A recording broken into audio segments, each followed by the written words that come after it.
નમસ્કાર મિત્રો, સ્વાગત છે તમારું રાજા બોચર યુટ્યુબ ચેનલમાં।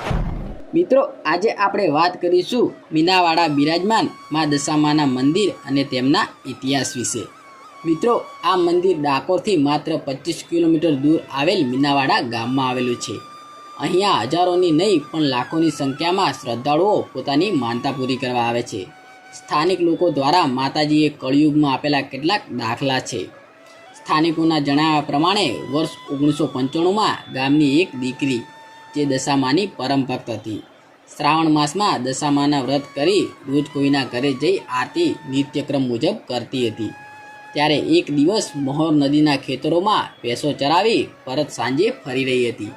ત્યારે તેની ભેંસો પાણીના ઊંડા ખાડામાં ફસાઈ ગઈ હતી। ત્યારે આરતીનો સમય પણ થઈ ગયો હતો। ત્યારે દીકરી માતા દશામાને ભેંસો બહાર કાઢવા તેમજ આરતી સમયસર કરી શકે તે માટે પ્રાર્થના કરી અને સાક્ષાત ત્યાં દશામાં પ્રગટ થયા અને ભેંસોને બહાર કાઢી। સ્થાનિકોના જણાવ્યા પ્રમાણે જે પ્રાર્થનાથી માતાજી પ્રસન્ન થયા અને સાક્ષાત ત્યાં પ્રગટ થયા હતા અને પાણીના ઊંડા ખાડામાંથી ભેંસો બહાર કાઢી અને સાક્ષાત તે દીકરીમાં પ્રગટ થયા હતા।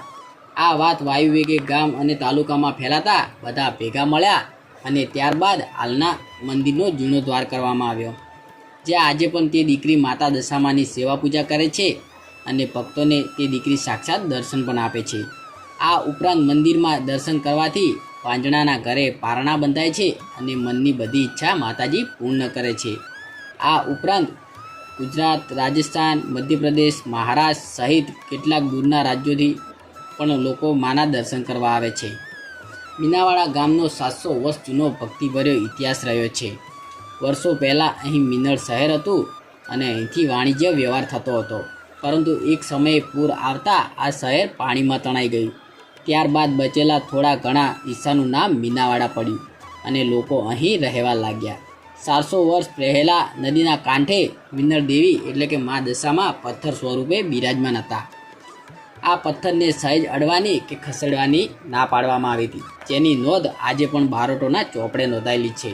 ત્યારબાદ માતાજી શારદા નામની પોતાની ભક્તની ભેંસો ફસાઈ જતા તેનામાં સાક્ષાત હાજર થયા અને હાલના નવા મંદિરમાં બિરાજમાન થયા। તો મિત્રો આ હતો મીનાવાડા દશામાનો ઇતિહાસ।